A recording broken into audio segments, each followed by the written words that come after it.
Gracias, Karina. Roberto, el placer de saludarte. ¿Cómo estás? ¿Qué decís? Buenas noches. La frase de moda, estás muteado, me parece.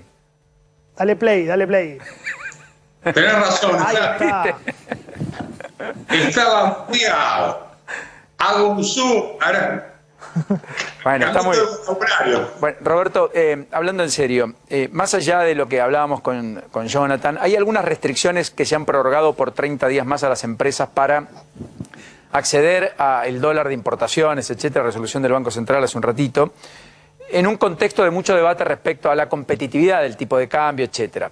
Miguel Pese hoy habló, dijo algunas cosas, el presidente del Banco Central, mostró cierto optimismo, dijo que su apuesta era que los billetes, ¿no? Johnny, los dólares que están fuera del sistema de argentinos que atesoran esos dólares, los vuelquen al sistema y los conviertan en productivos. Gran momento. Claro, ese es el plan, digamos. ¿Entendés que esa es una respuesta saludable y lógica para los problemas de la Argentina? Bueno, hay que estar un poco... A ver, ¿qué palabra puedo usar que se puede usar en televisión? Un poco despistado para traer 170.000 millones de dólares a la Argentina, con la tradición confiscatoria que tenemos. ¿Ustedes saben cuándo fue la primera confiscación de depósitos que hubo en la Argentina? No. En el siglo XX, con Ilia, con el presidente Ilia, en el 65, 60 y pico, 64. Había que pagar la deuda, el ministro Blanco, si mal no recuerdo, hace la primera confiscación de depósitos. Después, bueno, nos fuimos a la licuación de todos los activos que había en el 75 con el Rodrigazo. Y después vino todo lo que fue el plan Bonex, todo lo que fue el corralito, el corralón, la especificación asimétrica, la plata que nos sacaron de las FJP, etc. ¿Me puedo decir quién puede estar tan despistado de traer la plata a un país que, con un déficit fiscal consolidado que en este momento debe estar en el orden de los 17 puntos del Producto Bruto?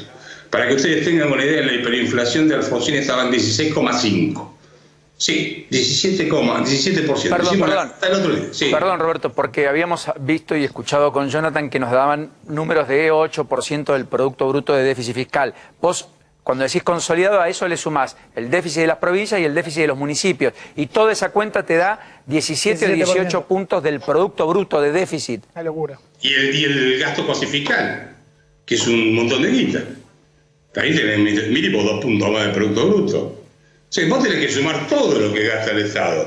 No vas a decir, no, esto no lo pongo, lo otro no. Como me dijo alguna vez un funcionario del gobierno anterior, dice, la deuda intrasector público no se paga porque la deuda entre los parientes no se paga. ¿De dónde sacaste esa historia?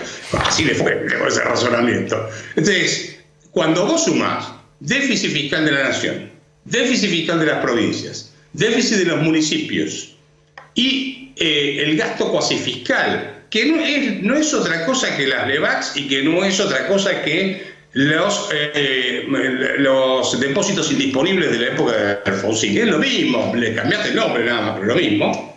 Eso lo tenés que sumar también, porque el Banco Central paga un interés por un stock de depósitos o de deuda que tiene, que son las leyes, que debe estar en 2,5 billones de pesos. Recordemos, billones que son millones de millones, ¿no es cierto? Millones argentinos. Sí. Entonces, cuando vos sumas todo eso, te da 17 puntos de producto. ¿Sí? Y en la época de Alfonsín te daba 16,5 en el momento de la hiperinflación. Está bien, pero traducido, lo que ves es un escenario de inflación pronto. Yo veo un desmadre económico y social muy grande. No creo que vaya a haber un golpe de Estado, como dijo el expresidente Alfonsín el otro día. Duhalde. ¿Qué dije Alfonsín? Sí, perdón. Duhalde. Duhalde, en realidad, ni las Fuerzas Armadas tienen capacidad operativa, ni tienen el más mínimo interés de hacer una cosa de ese tipo. No sé si coincidimos en el punto. ¿Sí? Sí. Así que eso no. Ahora, lo que sí veo es que si se le desmadra la situación económica, son boletas en las elecciones. No nos olvidemos que el kirchnerismo perdió elecciones en el 2013 con Massa. ¿Te acordás cuando hicieron la provincia de Buenos Aires? Perdieron en el 2009, perdieron en el 2015 y perdieron en el 2017. Cristina Kirchner perdió en la provincia de Buenos Aires en el 2017 también, frente a Esteban Bullrich, el que hoy le hizo la chicana, etcétera, ¿sí? Entonces, el peronismo sin caja no sabe cómo gobernar. O sea, ellos saben hacer populismo. Ahora, vos le sacás la caja y no saben para dónde ir. Para Roberto, ¿qué nivel de inflación ves para los próximos meses? Porque nos decía recién experta, a medida que salgamos la cuarentena, se retoma la actividad, con el dinero circulante que hay, vamos a niveles de inflación de 3 dígitos. Dijo él, a mí me asustó pensar en 100% de inflación. ¿Qué ves vos? Y podés tener 3 dígitos fácil, sí. Vos vas a tener una combinación donde te va a caer la cantidad de pesos, o sea, la cantidad de pesos que hoy están emitidos y la gente no puede usar, se va a empezar a usar y te van a ir a precios. ¿Estamos de acuerdo? La oferta de bienes va a ser mínima, porque la economía casi no se mueve.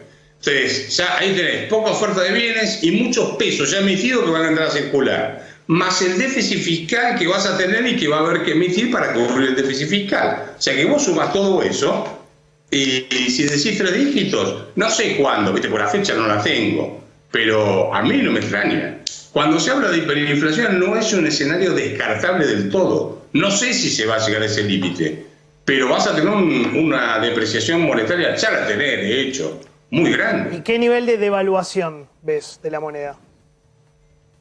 El número no lo sé, a mí me está marcando que a 130 pesos, ¿cuánto estaba? 138 hoy el dólar. 135 bajo ahora, al blue. Bueno, a ver, no importa, 135 es tomarlo contra los 52 pesos que cobra el productor de soja, porque eso es lo que cobra el productor de soja, ¿sí? Sí. Claro, ahí tenés que multiplicarlo casi, no te digo por 3, pero por 2,5, más o menos la diferencia. Y tenés un problema de exportaciones. En este momento las exportaciones siguen cayendo.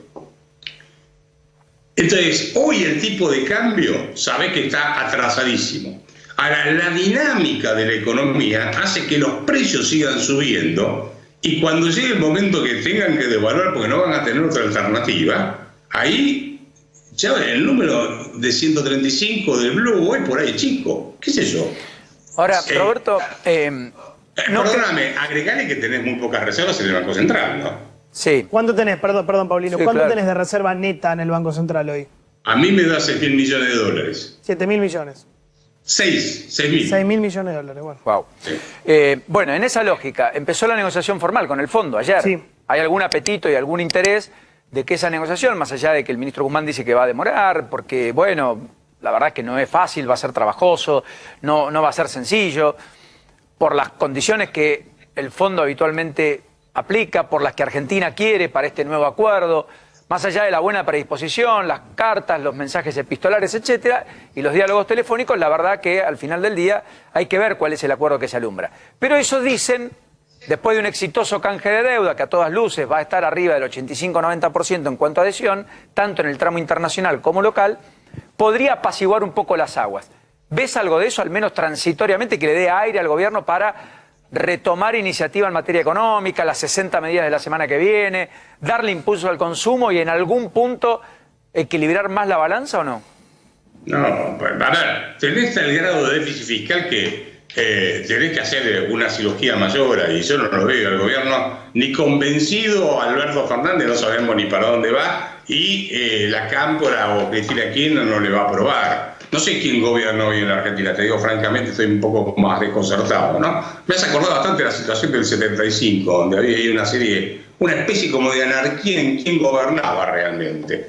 Pero, no, digamos, esto siempre creemos que si nos prestan plata es sustituto de las reformas estructurales, y no es así, ¿viste? O sea, los créditos que te pueden servir para dar aire, pero para eso necesitas hacer la reforma laboral, que casi nos van a incendiar si decimos eso, pero hay que hacer una reforma laboral, la reforma impositiva, la reforma del Estado, etc. Esa fue la confusión que tuvo de la Rúa en el 2000, en el 1999, en diciembre del 2000. Cuando recibe el blindaje, todos dijeron, bueno, ahora sí, ¿viste? Entonces ya respiramos. No, se creían que te presten plata es sustituto de hacer reformas estructurales. Bacana, no es lo mismo. Si vos en tu casa gastás más de lo que te ingresas, que te den más crédito, no significa que vas a salir adelante. Quiere decir que te vas a hundir cada vez más. Pero vos cuando decís... vas a tener cada vez más deuda. Cuando decís situación preanárquica, más allá de lo político, sacalo de Duales, saquémoslo, ese fantasma espantoso, pues es horrible. Pero sí marcar que a fin de año 1 de cada 2 argentinos va a ser pobre si ya no sucede ahora. ¿Vos ves algo desde el punto de vista social complicado? Mira, cuando se produjo la crisis Duhalde, ¿qué hace? La gran devaluación en el 2002, sí, con un salto cambiario inflacionario, y ahí la pobreza estaba con De la Rúa en el 35%, y él la lleva por arriba del 50% con esa devaluación. Ahora, hoy, para hacer la misma, la gran Duhalde, o sea, genera una hiperinflación, la devaluación, etcétera, que van a tener que hacer, pasa a partir de un piso del 50% de pobreza. O sea, el problema social que podés tener ahí es fenomenal. ¿Se entiende? O sea, vos en el año 75, cuando se hizo el Rodrigazo, tenías, porque en esa época no se hacía seguida la estimación de pobreza, era más aperiódica, pero estaba más o menos en 4 o 5 puntos de pobreza en Argentina. Pero vos, y muy baja la desocupación. No, el colchón social que tenías en el 75 te permitía soportar ese tipo de cosas. Hoy no tenés colchón social. Sí, y ni siquiera tenés, digo, porque en el 2002 Duhalde apeló las retenciones, que estaban bajas, las subió. Ahora, digo, no tenés para más caja. ¿De dónde seguís sacando plata para financiar todos los planes? Con un sector privado chiquito, tan o más chico que aquel, digamos, ¿no? A ver, la suerte que tuvieron en la época del kirchnerismo fue que subió el precio de las commodities. Si vos mirás la serie histórica, le coincide el crecimiento del precio de las commodities con el aumento de la actividad económica, además que venía del quinto subsuelo. Bueno, y eso traccionó a toda América Latina, además. Sí. Eso fue lo que permitió que en toda América Latina apareciera un Evo Morales, un Correa, un Lula, un Tabaré Vázquez y un Mujica en Uruguay. O sea, todo ese populismo de izquierda y algunos con más tendencia a un chavismo. El populismo, digamos, esos buenos precios de las commodities permitió establecer esos sistemas autocráticos. Y hoy quieren hacer lo mismo sin tener caja. Entonces yo creo que ahí vas a tener un choque social importante y político. Sí, es distinto el escenario. De todas maneras da la impresión que no es lo mismo la administración económica de Lula, o la de Tabaré, o la de Michelle Bachelet en Chile. Separo a Lula. Claro, también. Efectivamente, que la que ha tenido tal vez Rafael Correa, o la que Chávez pudo haber acá en la Argentina, o la que naturalmente tuvo Chávez, incluso con las implicancias políticas que Chávez le dio a Venezuela. Más allá de eso, Roberto, la impresión que lo económico, además, es un tema que, mientras dure la pandemia, que va a durar 6, 8 meses más, vos, Johnny, marcabas hoy que hay sectores muy arduamente afectados que son mano de obra muy intensiva, desde la construcción, pero pasando restaurante, turismo, todo aquello colateral. Empleadas domésticas. Empleadas domésticas, de bajo nivel adquisitivo, pero que cuando tiene un empleo y es tan formal, los levanta por encima de la línea de la pobreza. Me niego a seguir diciendo que no hay cuarentena. Yo entiendo dónde va el presidente en el sentido que la gente está en la calle moviéndose. Eso es verdad, tiene razón Alberto, pero no tiene razón en que no hay cuarentena porque hay 3 o 4 millones de personas que no están pudiendo trabajar. No, bueno, no hay vuelos, no hay sector aerocomercial funcionando, lo marcaban ustedes también, no hay gimnasios en la ciudad de Buenos Aires, no hay un montón de cosas que, por eso digo, shopping. Todo eso es afectación de empleo, más allá de que el gobierno hace un ingente esfuerzo por sostenerlo, contenerlos, ATP, subsidio y demás. ¿Crees que ahí hay una variable también a seguir muy de cerca, Roberto? ¿Cuál? ¿La de el empleo? Sí, claro. Y sí, calculo. Yo lo miro, miro 2 datos. Uno el que da la AFIP y el otro es el que da el Ministerio de Trabajo, porque tienen un pequeño descalce de plazos. Pero más o menos el último dato que hay, al mes de junio, si mal no recuerdo, sí, junio, el desempleo en el sector formal de la economía, tomando desde el inicio de la gestión de Alberto Fernández, de 400.000 personas que aumentó, que te quedaron sin laburo. ¿Sí? Es un número que no es menor. Cuando vos mires la tasa de desocupación se te va a disparar. Ahora, estamos hablando de empleo formal. Vos agarrás un mozo. El mozo tiene un sueldo básico y el grueso de su ingreso es la propina. Sí, lógico. ¿Sí? Claro. Entonces, a ese tipo no le resolvés el problema con el sueldo o el ATE o no sé qué historieta. Y vuelvo a insistir con algo que me parece la desconexión de la que hablaba Johnny antes, de la dirigencia política. O vos, o uno de los dos, estabas diciéndolo. Sí, sí. Vos fíjate, te daba el ejemplo del mozo del bar o del restaurante, ¿sí? Ese vio caer su ingreso fenomenalmente. ¿Cuánto bajaron su ingreso los dirigentes políticos? Que hoy están discutiendo algo que la gente no está esperando que se discuta. Bueno, hoy Schiaretti por 3 meses más prorrogó el descuento del 45% en los salarios de buena parte de la planta política en Córdoba, muchos intendentes lo han hecho, igual de igual signo al político del presidente inclusive. El presidente dijo que no, el gobernador de la provincia de Buenos Aires dijo que no, 25% creo que es la reducción de Rodríguez Larreta y lo suyo en la ciudad, que es desde lo gestual, esto no resuelve el problema del déficit, pero es lo gestual, es la ejemplaridad, es pedir el esfuerzo al otro, claro, desde un lugar... Absolutamente simbólico. Exactamente. Roberto, te mandamos un abrazo enorme. Que la pasen bien, ¿eh? Les mando un abrazo a los dos.